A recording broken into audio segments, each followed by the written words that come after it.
Please welcome Cllr Stephen Atkinson.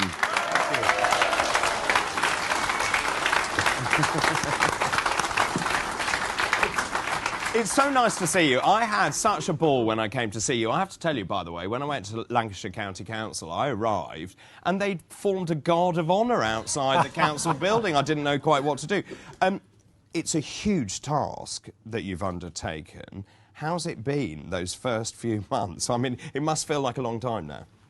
It feels like a lifetime.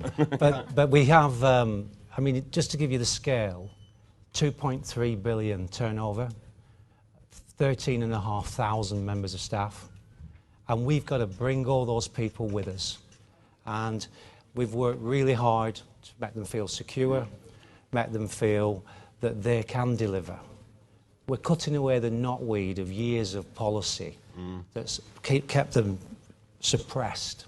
We're setting them free to deliver. So, yeah, it's been tough. And as Nigel said, when you lift the bonnet, you see a lot of unpleasant things. And we've lifted the bonnet. We're seeing things that we're thinking, wow, why did they do that? Why did they do that?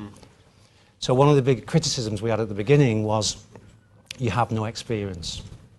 But we have some of the brightest people I've ever seen in politics. So it's interesting you say that. I was very struck by the age differences, the people in your cabinet, they're all different ages, different experiences, different walks of life. So refreshing, actually, because they've actually done something. Absolutely. They've worked in the United States, they've had lots of different careers, and they bring all that experience and all that knowledge and all that challenge every day. And, you know, I was just looking at this morning when I went on the car park. We're the first in at 7:30. Yeah. We leave at 6 o'clock. We have respect from the staff. We respect the staff. But and the staff can feel the change. They can feel this is a time for change, a chance for change, a chance to deliver more. And I saw that because we were walking down the corridor and I think we were talking about the fact you were concerned that the staff would be against a reform-controlled council. It's quite the contrary. In Lancashire it is. Yes. And we've worked really hard on that. We've given them the chance to shine. We've motivated them. But we are there to hold them to account. We are there to set the policy. And we are there to scrutinise their performance. But we do that in a fair and professional way that makes them feel empowered, makes them feel they can deliver. Yeah. I mentioned, actually, you are crucial, actually, in the bigger picture, because we have to prove that we're competent in local government so that people trust us when we come to form the next government of the United Kingdom. That is what I see when I came to see you. You are so passionate, so dedicated, and you put the people of Lancashire first. Absolutely. Every day we ask this same question. Is this if what we're doing, does it improve the lives of residents? And if it doesn't, why are we doing it? And it's a simple question, but it keeps you honest and stops you getting sidetracked. What's the biggest challenge you've come across? The previous two administrations invested all of our reserves in government and corporate bonds, £550 million, and they've lost £350 million in value. So we have all of our reserves we can't use. The other challenge is we have ever-growing demand, and the government is not giving us the money to meet that demand. But we're up for the challenge. We're going to deliver on that challenge. We know how important this is, not just for Lancashire, but for the credibility of reform in the country.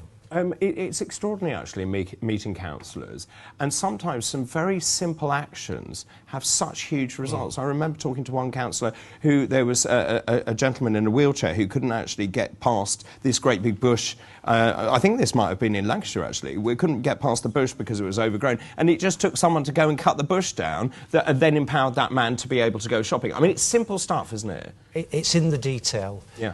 But it's also about bringing pride back. One of the things that we're doing before the Remembrance Day is cleaning all around all the war memorials, making people feel pride in the place. We've cleaned...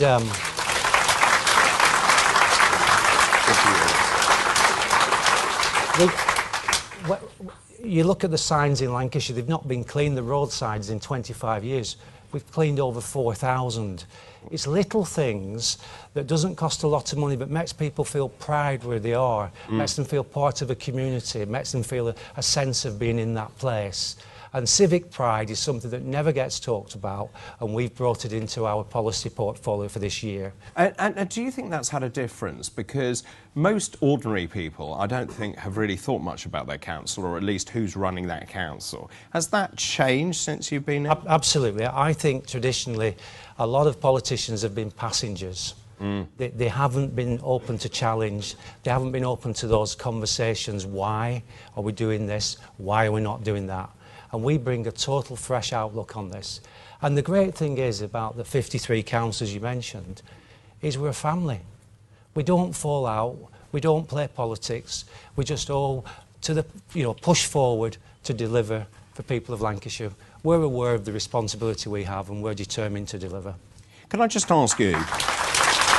Well done.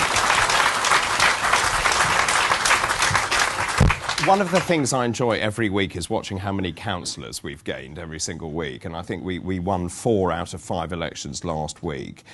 We have some more tomorrow. Tomorrow. But just in terms of that, we are looking for people to stand to be a councillor. Now, I know there are lots of people probably in this room who may well think, I want to stand, or at least I'm thinking about it, or be interested. What would you say to those people, or indeed watching at home, who think, I want to do something, I want to restore civic pride, I want to put something back into my community, I actually want these places to thrive and to grow? What's your message to them? Well, I always think of what Edmund Burke said, and I'll paraphrase this. All it takes for bad things to happen is for good men and women to do nothing. And I think we've got good men and women in this country who can now see that they need to do something. They love the country, they love the family, they love the community. And I don't think there's a better way of doing that than being a councillor, because you are really rooted in your local surroundings. I would say it is rewarding, and sometimes you'll be a lonely voice, but if you're honest to yourself, honest to your principles, you'll be respected, and you'll make a difference to many people at a very local level where you interact with people on their lives every day.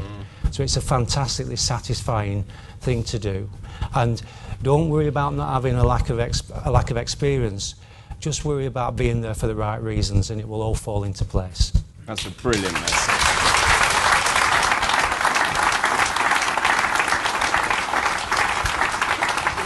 You and I have spoken privately about the stresses and strains of what you're trying to achieve. You said you've got increasing sort of burden on you. People want more and more and more. There's less and less money. Central government doesn't give you the kind of money that you need. What's the one thing, if you had a magic wand and there was one thing that you could ask for that would help you as a council to deliver what you want, what would that be? Central government, get out of the way. If you look at how the council started, they started in the typhoid epidemics of the 1850s, where local communities came together to deliver clean water. So they were all based in the local communities, but government sees them as an arm of national government and wants to deliver policies through them and doesn't want to listen to them.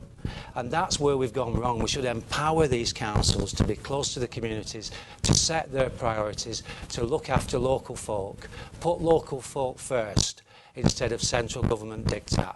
And if there could be a great repeal act to allow councils to be councils as they used to be, I think that would be fantastic. And just very quickly, I have to wrap, but just very quickly, yesterday was, I think we may be having mic problems. Yesterday, we hosted a reception for you in Parliament in London. You all got together, you were there, Nigel made a speech, Sarah made a speech, I made a speech.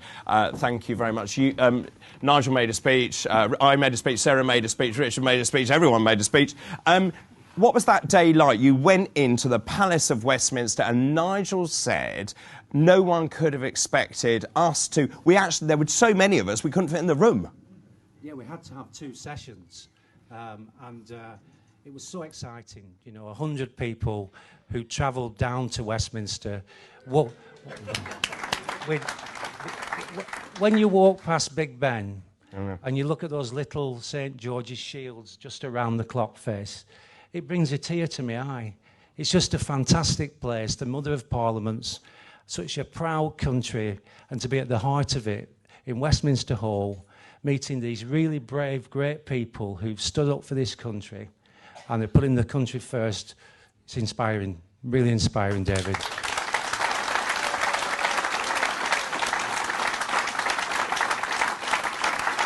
Look, I have seen how committed, how dedicated you are, how passionate you are. I had the great privilege to come and meet you and all your councillors and the team running that council.